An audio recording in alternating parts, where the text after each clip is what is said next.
I know you went and visited the border. We had a Border Patrol security.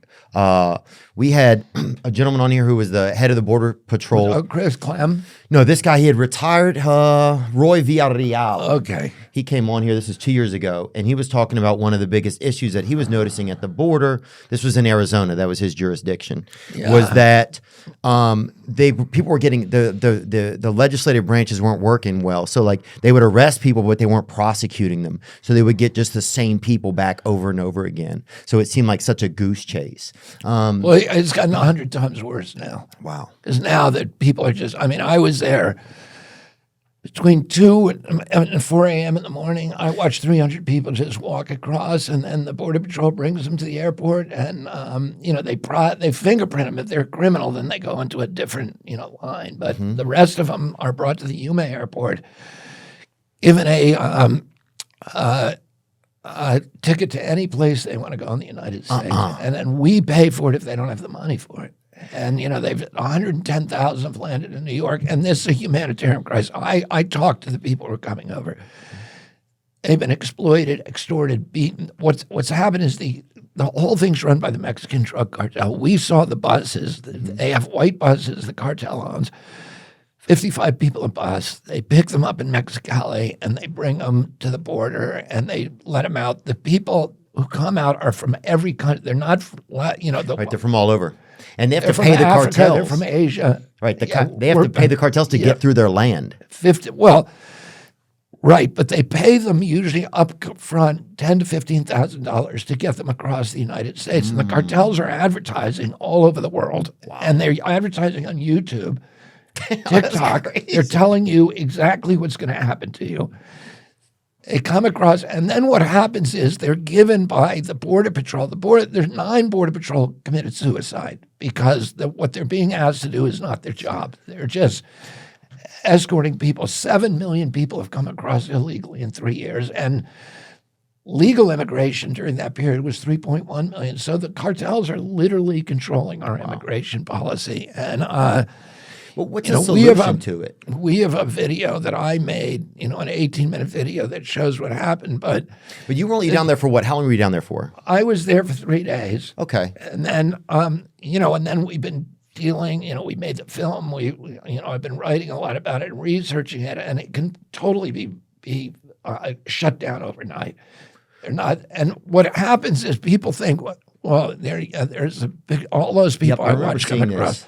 But I just wonder, is that a long enough time to go see it? Like 3 days? Is that a realistic? Well, I had 3 intense days of, first of all, the first night watching all these people come, and then spending the next days with local law enforcement, the local sheriff's department, the ICE, the Border Patrol, all the local medical systems, the doctors, and doing end-to-end interviews. No, it's good to talk with those people. That's why we wanted the guy, because we kept hearing the border, but it becomes like this political like Red Rover that different parties use, and you never know what's going on. That's why we wanted a Border Patrol agent in, so we could really see what happens. There's a guy called Chris Clem who was the head of the Border Patrol in Yuma.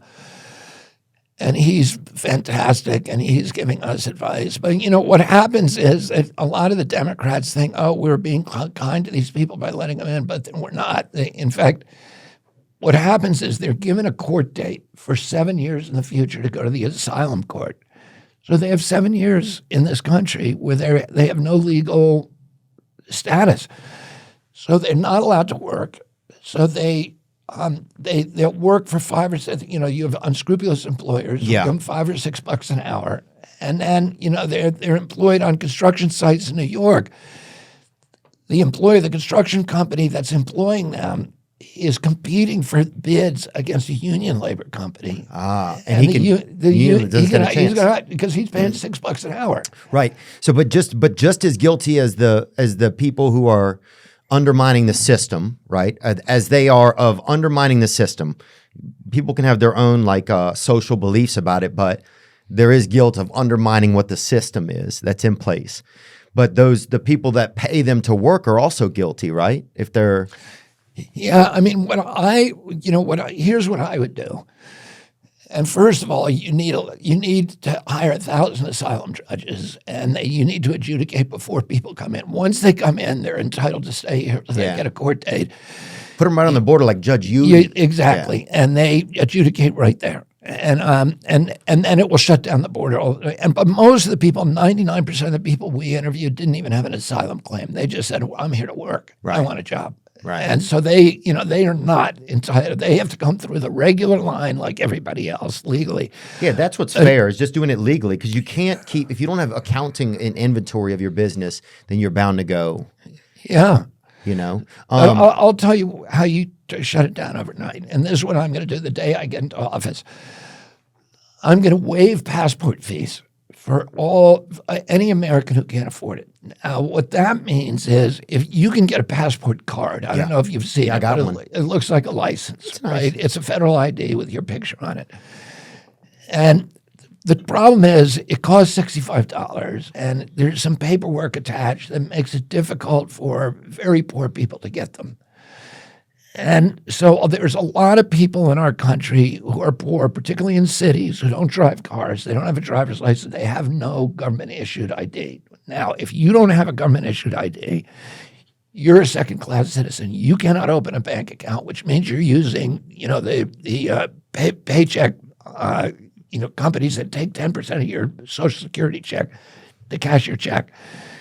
You can't get on an airplane. You can't stay at a hotel. You can't visit your kids at school. And so what I'm going to do, there's 33,000 post offices in this country. I'm going to make it very easy for any American citizen who can't afford it to go down to the local post office and get a passport ID. Once they do that, you now tell employers you cannot hire somebody unless they have that passport ID. That will shut down the border overnight, because nobody's going to come through if they know they cannot get a job. Because now you can prosecute employers. Right now, what they do, the employer, construction firm in New York, they don't care if you're legal or illegal. They just want somebody who's cheap as possible and that they can check the box. So they ask for Social Security card. The Social Security card has no picture on it. They're easily fabricated, and they're passed down from person to person. Oh, yeah, those things are nuts. Right. And so you can't put the employer in jail because he says, hey, I got a Social Security card. But now you're telling the employer, it's illegal for the employer to do it. Right. And now you're saying you got to have a passport card or you're going to jail. Okay. At that point, all illegal employment dries up overnight. Nobody is going to employ somebody with the risk of going to prison. And one other thing it'll do is that it will solve a lot of the anxieties that people have, Republicans particularly, about voting.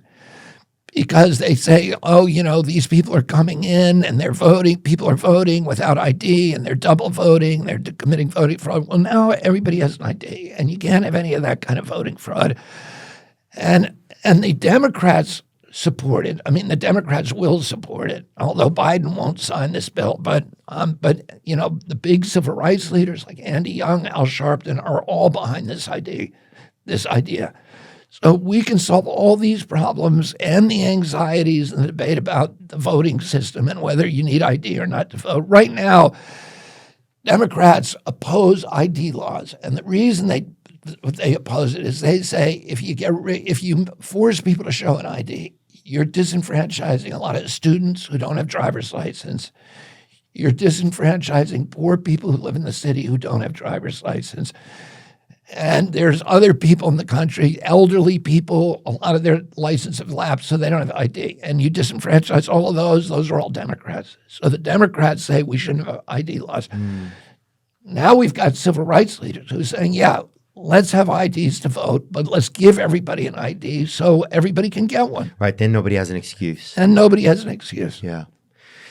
What do you say to, so some people would say that takes away some of the old adage and the old romantic idea of you can come to America and you can make it here. Does that do that by making the border? Because what are you doing, making the border more organized? You're not saying there's no country in the world that has an insecure border. Yeah, I think we have to be able to control 100%. who comes in. Now, what I would do, I think we should have high fences but wide gates. We should let a lot of people in legally, make it much easier to get citizenship. and make sure that there's plenty of people for employers, et cetera, so that we can keep our country humming. Yeah. Right. But we Gotta be should be able to organized. select who comes through, not have the Mexican drug cartel select. I agree.